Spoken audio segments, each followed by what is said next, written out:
Salut à tous et toutes. Voilà, donc ici la maquette du petit voilier océanique de la première phase du projet Godes Arc. Voilà, donc toujours la maquette, la seconde maquette au 1/20 de ce que sera ce voilier, donc GA Pakicetus ou Godes Arc Pakicetus. Voilà, donc au 1/20, c'est-à-dire 20 fois plus petite que le véritable que voici. Donc long de 10 mètres et qui fera 10 mètres de longueur de coque désormais, ni plus ni moins. Et celle-ci qui fait 50 cm. Voilà, seulement donc ici la coque est à l'endroit, hein, et là elle est à l'envers, puisque j'ai commencé à le construire à l'envers, comme on fait habituellement pour ce genre de construction. Voilà. Mais je vais continuer à le construire à l'endroit, c'est-à-dire qu'en construction, sa coque va se trouver comme ici. Voilà. À l'endroit. Voilà, donc le fond que l'on trouve ici, le fond de la coque, là, eh bien, il sera posé ici. Voilà.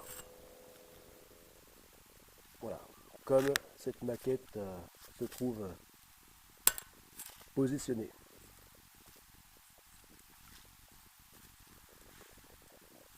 Alors, dans les dernières vidéos, au sujet donc de Godes Arc Pakicetus et de cette maquette, donc j'expliquais que j'allais faire donc j'allongeais le roof par rapport aux plans initiaux.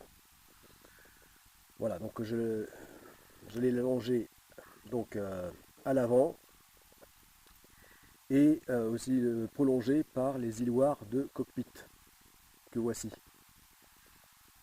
Voilà, donc des îloirs de cockpit assez imposants, de manière à bien être sécurisant pour l'équipage.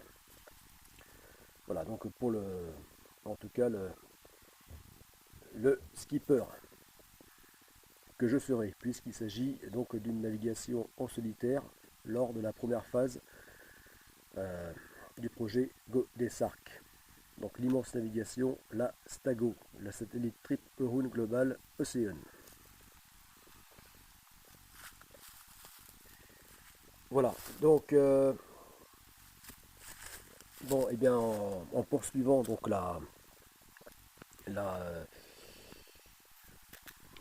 donc le design de cette maquette, et bien de ce que sera donc le futur, ce futur petit voilier océanique, et bien j'ai pensé donc faire le cockpit en cockpit, oui, même le cockpit d'ailleurs, hein. Donc faire le roof, tout le roof et le cockpit donc en aluminium, donc rapporté sur la coque en acier. Voilà, donc tout ça pour gagner,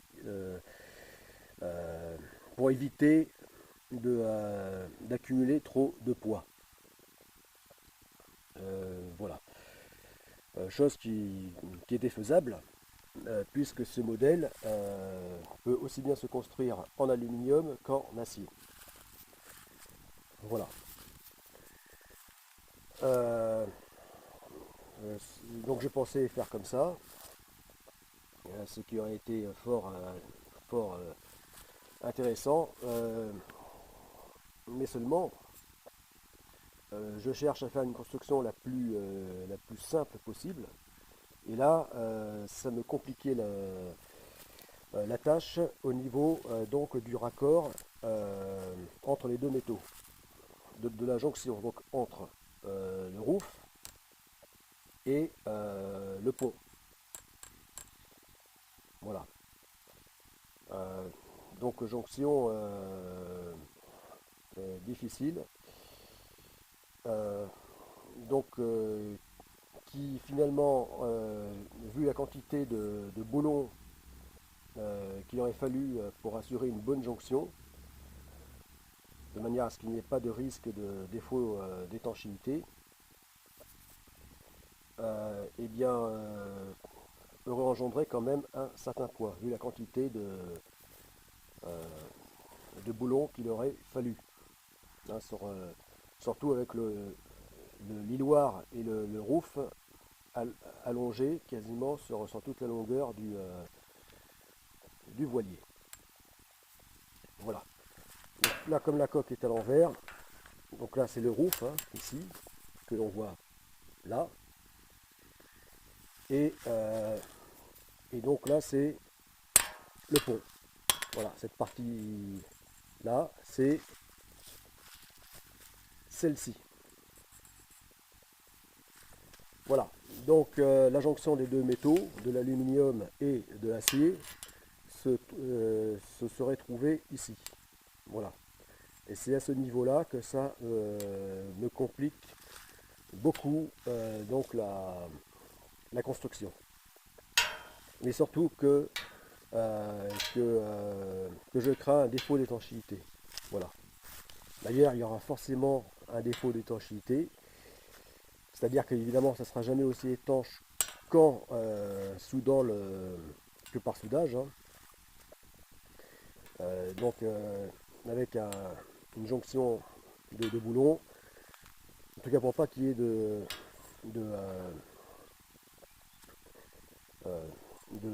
enfin en tout cas en cas de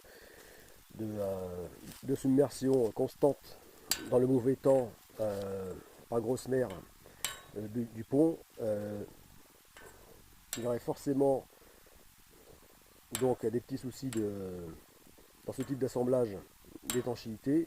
Et pour éviter qu'il y ait vraiment de gros problèmes d'étanchéité, il aurait fallu donc que je mette une grande quantité tout le long des boulons, d'écrous et boulons bien serrés.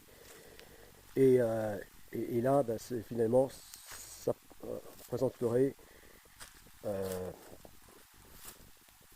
plusieurs dizaines de kilos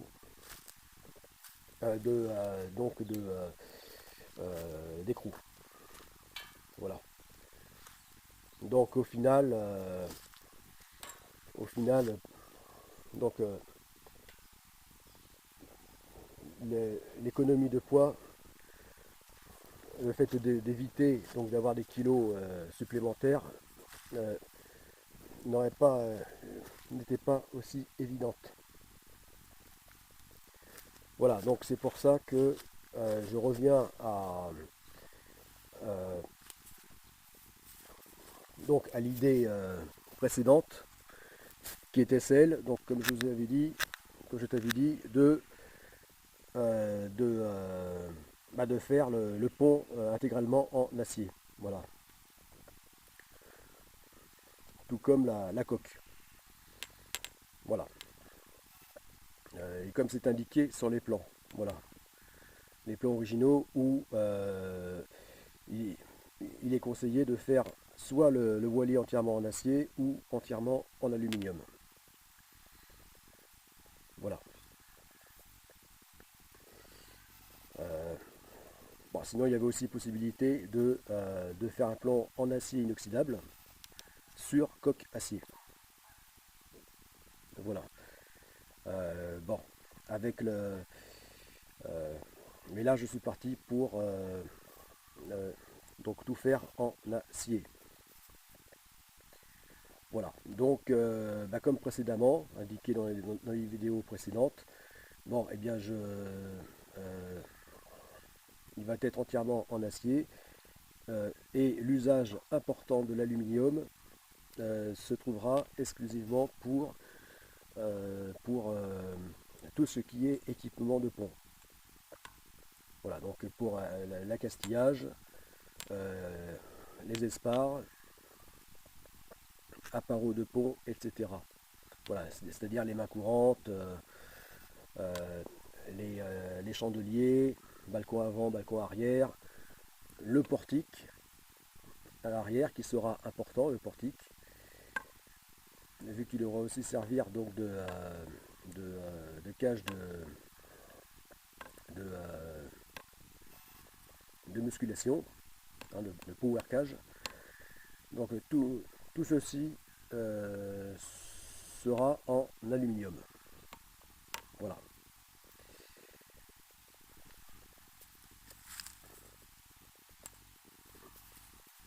Voilà, donc je vais, pour que cette maquette soit vraiment représentative de ce que sera réellement le voilier, eh bien je vais repeindre le roof là, donc couleur grise, et non plus métallisé aluminium. Voilà. Donc repeindre le roof donc, de la même couleur que la coque. Et je vais enlever les iloirs. Voilà, les iloirs de cockpit. Parce que si je les ai fait aussi volumineux, c'est par sécurité. Mais l'inconvénient, c'est que même si, comme je le disais, cette partie-là faite en aluminium, eh bien, ça restera quand même lourd, vu son volume. Voilà. Ça sera quand même du poids superflu. Voilà.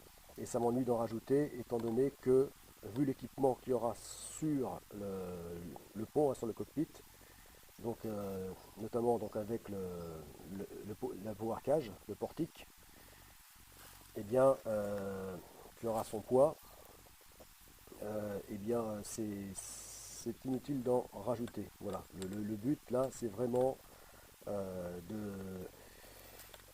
d'éviter le plus possible de trop charger le voilier. Voilà. Donc, surtout que le but aussi, c'est que cette immense navigation, la Stago, pour laquelle il est construit, eh bien, il s'agit avant tout d'une navigation en solitaire.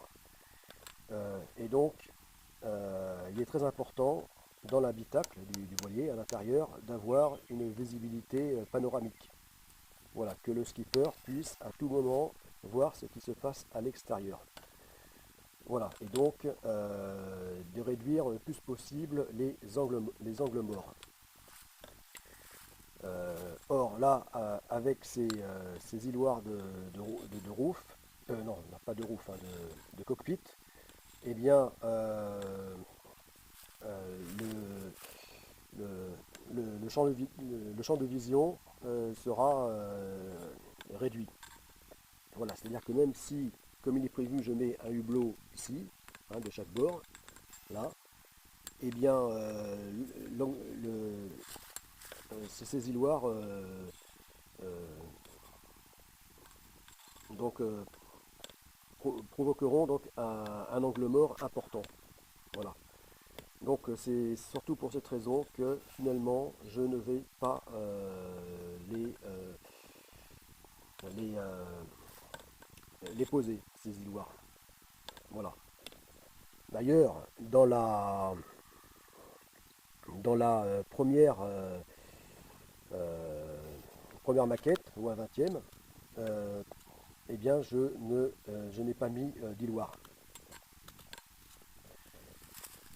Voilà, donc là je coupe la vidéo et la reprends.